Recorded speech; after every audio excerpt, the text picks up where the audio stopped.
Hello guys, welcome back to my YouTube channel study with ज्योति।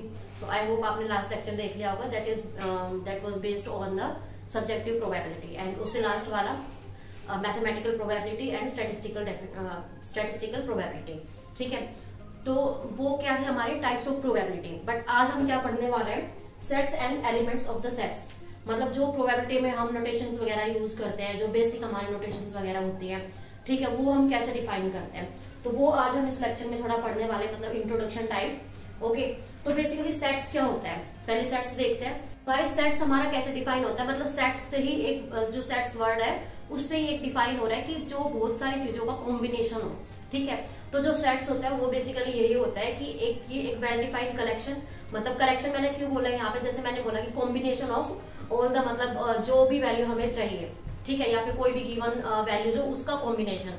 तो combination को हम बोल रहे हैं कि कलेक्शन ऑफ डिफरेंट वैल्यूज, तो उसको, और वो हमारा एक मतलब प्रॉपर डिफाइन होता है, वेल डिफाइंड कलेक्शन हम बोल सकते हैं। ठीक है, और उसकी जो गिवन प्रॉपर्टीज वगैरह होंगी या रूल्स होंगे उसके अकॉर्डिंग वो डिफाइन होगा, तो वो हमारा होता है बेसिकली सेट्स। ठीक है, तो और जो सेट्स होता है उसको हम किससे रिप्रेजेंट करते हैं, कैपिटल लेटर से हम मेनली मतलब उसको डिनोट करते हैं। जैसे कि मैं आपको बोलूं कि ए हमारा सेट है एक, और इसको मैंने फिर किससे डिफाइन कर दिया, कैपिटल लेटर से। ठीक है, चलो ए तो हम नॉर्मली लेते हैं मतलब सबसेट के लिए, सबसेट भी मैं आपको बताने वाली हूँ। तो सेट्स को हम सपोज मान लेते हैं एस से। ठीक है, तो एस के अंदर सपोज मैंने एलिमेंट ले लिया, अभी मैं एग्जांपल के ऊपर बता रही हूँ, 1 से लेके 10 तक ले लिए सपोज। ठीक है, तो एस के मैंने ये सारे एलिमेंट्स ले लिए। अब जो एस था वो क्या था, सेट था किसका, 1 to 10 की जो वैल्यूज थी उनका कॉम्बिनेशन, मतलब उनका कलेक्शन बनके जो बनाया हमारा पूरा प्रॉपर एक, वो हमारा हो गया सेट। अब जो इसके अंदर जो एलिमेंट्स होंगे, ठीक है, ये क्या होंगे, मतलब जो भी इसके अंदर वैल्यूज वगैरह होंगी वो हमारे क्या होंगे, एलिमेंट्स। किसका एलिमेंट्स, एलिमेंट्स ऑफ सेट्स। ठीक है, तो ये हमारे हो गए element of the set S. Okay, तो आई थिंक आपको यहाँ तक क्लियर हो गया होगा। अब हम आगे बढ़ते हैं कि इसके सबसेट वगैरह क्या होते हैं। राइट, तो सबसेट हमारा बेसिकली क्या होता है कि जैसे एक हमारा हो गया सेट, अब मैंने आगे क्या लगा दिया, सब लगा दिया। तो सब सेट का मतलब क्या है कि जो सेट में से ही हम कोई पर्टिकुलर वैल्यू ले रहे हो, या फिर क्वेश्चन के अकॉर्डिंग कुछ हमें छोटा सा सेट बनाना हो, मतलब कि जो पूरा हमारा जो सेट बना हुआ है उसमें से अगर हम कुछ वैल्यू उठा लेते हैं, ठीक है, उसी में से वो हमारा हो जाता है बेसिकली सबसेट। अब जैसे मैं आपको बताती हूँ, सपोज मैंने ए हमने सेट लिया और ए की वैल्यू मैंने उठा ली यहाँ से, सपोज 2 3 4 2 3 4। ठीक है, तो जो 2 3 4 है वो हमारा क्या है, इसका सबसेट है एस का। ठीक है, और इसको हम मतलब, ठीक है, मैंने बोल दिया कि A is a subset of S, but इसकी कोई डिनोटेशन भी होगी, मतलब हम ऐसे तो बार बार नहीं लिखेंगे ना कि A is a subset of S. Right, तो इसको हम क्या करेंगे, एक हमने प्रॉपर नोटेशन दे दी इसको भी। तो इसको हम देखो कैसे लिखते हैं कि A is the subset of S. ठीक है, और दूसरा केस, अब सपोज मैंने ए में सारे ही एलिमेंट ले लिए एस के, ठीक है, मतलब 1 to 10, तो इसमें इस केस में क्या हो जाएगा, ये यहाँ पे इक्वल का साइन भी आ जाएगा। ठीक है, मतलब जो एस के जो इतने एलिमेंट थे वो सारे ए में आ गए हमारे। ठीक है, तो ये हमारा बेसिकली हो गया सबसेट। अब दूसरी बात, कोई भी हमारा सेट होता है या सबसेट होता है उसमें एक वैल्यू तो होती ही होती है हमेशा।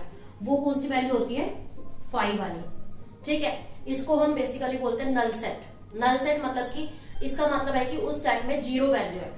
अब मैं अगर बोलूं आपको कि जो ए है ये बिल्कुल ब्लैंक है, इसमें कुछ है ही नहीं, बट स्टिल इसमें एक ये हमेशा लाई करेगा जो कि नल सेट, जिसका मतलब कुछ है नहीं, बट स्टिल हम इसको दिखाते हैं। अब जैसे मैंने ये बोला ना आपको 1 to 10, तो इसमें भी हमारा एक सबसेट लाई कर रहा है जो कि क्या है, एक एलिमेंट मतलब 5 वाला, तो ये भी मतलब इसमें बेसिकली लाई कर रहा है। और अब हो गया हमारा सबसेट। अब देखो यहाँ पे क्या हो रहा था कि 2 3 4 जो था वो इसमें एस में जा रहा था, मतलब ए का बेसिकली सेट है, सबसेट है एस का। ठीक है, तो इसको हम दूसरे वर्डिंग में भी चेंज कर सकते हैं। वो कैसे करेंगे कि जो ए की जो सारी वैल्यूज है वो किस में बिलोंग कर रही है, एस में बिलोंग कर रही है। ठीक है, तो अब जो मैंने वर्ड यूज किया है बिलोंग टू, मतलब किस में बिलोंग कर रहा है, बिलोंग टू एस। ठीक है, तो उस बिलोंग को भी मैंने एक नोटेशन से डिफाइन कर दिया, वो क्या है हमारी इस टाइप की। ठीक है, इसको मैं कैसे लिखूंगी कि ए बिलोंग्स टू एस। ठीक है, अब मैं अगर बोलूं आपको, ये तो चलो सबसेट हो गया हमारा एक, मतलब अगर मैं आपको कोई एक पर्टिकुलर वैल्यू दे दूं, सपोज 11। ठीक है, अब 11 तो इसमें आ नहीं रहा है, तो 11 जो नहीं बिलोंग करता उसको हम ऐसे कांटा लगाते हैं बीच में एक लाइन, ठीक है। तो 11 does not belongs to S, या फिर 11 डज नॉट बिलोंग्स टू किसमें, ए में। ए में भी नहीं आ रहा है। अब दूसरी बात, अगर मैं बोलूं आपको कि जो ए है, ठीक है, वो बिलोंग कर रहा है पूरा का पूरा किसमें, बी में, ठीक है, और जो एक्स था वो ऑलरेडी बिलोंग कर रहा था ए में, ठीक है। अब ए में जो बिलोंग कर रहा है वो बी में, मतलब ए की जो सारे एलिमेंट्स है वो बी में बिलोंग कर रहे हैं, और जो एक्स था वो ऑलरेडी ए में बिलोंग कर रहा था। तो इसका मतलब क्या है कि जो एक्स है वो भी बिलोंग कर रहा है किसमें, बी में। मतलब बी मैंने कोई अलग सेट ले लिया, सबसेट ले लिया किसका, एस का, ठीक है। तो इसमें मतलब पूरी स्टोरी यही वाली है कि sets and elements of the sets. Okay guys, तो ये हमारा टॉपिक यहीं पे फिनिश होता है। अब नेक्स्ट जो आता है वो आता है इसमें types of set. Types of set कितने टाइप के होते हैं हमारे पास, कई टाइप्स के होते हैं, like union set, intersection set, और हमारा कॉम्प्लीमेंट्री सेट आ जाता है, डिफरेंस आ जाता है। तो वो हम नेक्स्ट लेक्चर में कंटिन्यू करते हैं। सो आई होप आपको ये वाला लेक्चर समझ में आ गया होगा। अगर कोई डाउट होता है तो आप कमेंट सेक्शन में कमेंट कर ही सकते हैं।